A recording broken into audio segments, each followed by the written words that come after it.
అవును, ఆయన వారి కన్నుల ప్రతి బాష్ప బిందువును తుడిచివేయును.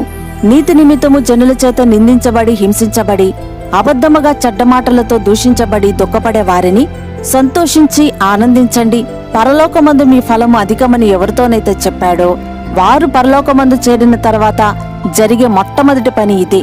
దుఃఖముతో వారు కార్చిన కన్నుల బాష్ప బిందువును ఆయన పూర్తిగా తుడిచివేస్తాడు.